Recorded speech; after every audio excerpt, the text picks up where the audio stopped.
ग्वालियर में traffic police के एक जवान ने बीजेपी सांसद प्रहलाद पटेल की गाड़ी का ही चालान काट दिया। सांसद प्रहलाद पटेल की गाड़ी पर गलत नंबर की प्लेट लगी हुई थी, जिसको लेकर उनकी गाड़ी को ट्रैफिक पुलिसकर्मी ने रोका और चालान काट दिया। गाड़ी पर लगा बीजेपी का झंडा निकालने पर प्रहलाद पटेल ने पुलिसकर्मी को नसीहत भी दी। उन्होंने कहा कि झंडा निकालने की गलती मत करना।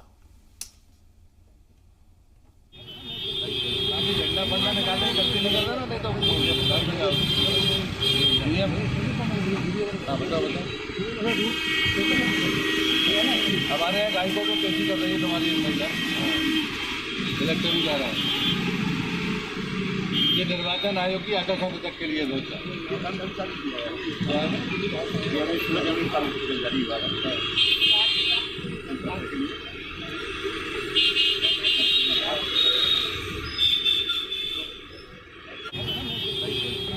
झंडा निकालना पड़ा। उनका झंडा नहीं निकाल सकते। अगर कोई वायलेशन हुआ तो चालान बनाए। जी, चालान देना चाहिए। अगर मैंने नियम का उल्लंघन किया है, जो गाड़ी जिनकी है या गाड़ी चला रहे हैं, तो उसका एक नियम है कि भाई आप चालान बनाइए। ग्वालियर में पार्टी के काम से आती है उसकी? नहीं, मैं अपने निजी काम से। जी सर।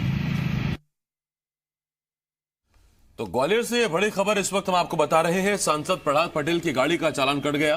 बताया जा रहा है कि उनकी गाड़ी में गलत नंबर प्लेट लगी हुई थी और इसके बाद ट्रैफिक पुलिसकर्मी ने चालान काट दिया। हालांकि जब बीजेपी का लगा हुआ झंडा उतारने की कोशिश की तो उन्होंने कहा कि झंडा उतारने की गलती मत करना। शैलेंद्र जी मीडिया संवाददाता इस वक्त इस बड़ी खबर पर हमारे साथ जुड़ रहे हैं। शैलेंद्र, जरा विस्तार से बताएं कि गाड़ी क्या खुद सांसद साहब की थी? गलत नंबर प्लेट कैसे लगी हुई थी?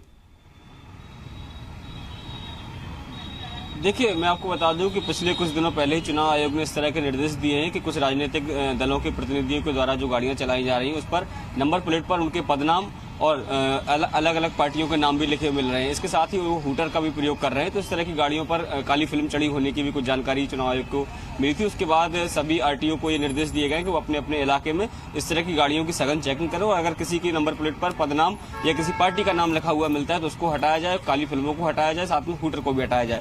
इस तरह की कार्रवाई जब यहाँ ग्वालियर आरटीओ और ट्रैफिक पुलिस ने कार्रवाई कल से ही शुरू की और आज सिटी सेंटर के चौराहे पर आज चेकिंग की जा रही थी। उसी दौरान सांसद जी की गाड़ी आती दिखी और उस पर जो नंबर प्लेट थी उस पर उन्होंने भारतीय जनता पार्टी का नाम लिखा हुआ था। साथ में जो उनका कलर है जो ग्रीन और भगवा वो भी वहाँ पर बना हुआ था। और उसके बाद ट्रैफिक पुलिस कर्मियों ने उस गाड़ी को रोका और 500 रुपए की रसीद उनको चालान कर दिया। हालांकि इस बात को लेकर सांसद जी ने कोई आपत्ति दर्ज नहीं कराई है, क्योंकि उन्होंने कहा कि अगर नियमों का उल्लंघन हुआ है तो वो निश्चित तौर पर फाइन देने के लिए तैयार हैं। लेकिन जब बात झंडे की आई तो उन्होंने जो ट्रैफिक कर्मचारी है उसको नसीहत देते हुए निकल गए कि अगर झंडा निकालने की हिम्मत मत कर देना, नहीं तो ठीक नहीं होगा।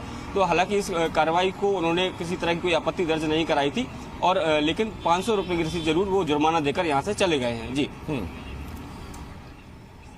झंडे को लेकर भी तेवर नजर आ रहे थे। सांसद साहब के कह रहे थे कि झंडा निकालने की गलती मत कर देना। झंडे को लेकर क्या निर्देश आयोग के? देखिए, जिस तरीके से आज जब वो यहाँ पहुंचे थे तो उनकी गाड़ी पर भारतीय जनता पार्टी का झंडा भी लगा हुआ था। हालांकि झंडे को लेकर किसी तरह की कोई आपत्ति न तो ट्रैफिक पर कर्मचारियों के द्वारा दर्ज की गई थी, न जो मौके पर मौजूद आरटीओ के विभाग के लोग थे उनके द्वारा की गई थी। लेकिन उन्होंने पैसे देने के बाद उससे ये पूछा जरूर कि आखिर किस आधार के तहत कार्रवाई की गई है। तो उसने बताया कि आपकी नंबर प्लेट जो थी उस पर पदनाम और अन्य चीजें लिखी हुई थी जो कि एमपीआरटीओ की जो गाइडलाइन है उसके अनुसार ठीक नहीं है, इसीलिए उसका चालान किया गया। तो उन्होंने पूछा कि झंडे को क्यों हाथ लगा रहे थे, तो उन्होंने कहा झंडा नहीं उतारा है। तो उन्होंने साफ तौर पर कहा कि झंडे को हाथ लगाने की गलती कर भी मत देना। हालांकि झंडे को लेकर किसी तरह की कोई आपत्ति प्रारंभ में ही ट्रैफिक पुलिस द्वारा कोई जताई नहीं गई थी। जी, बहुत शुक्रिया शैलेंद्र। सम जानकारी के लिए शैलेंद्र जी मीडिया संवाददाता ग्वालियर से इस बड़ी खबर पर हमारे साथ जुड़े हुए थे।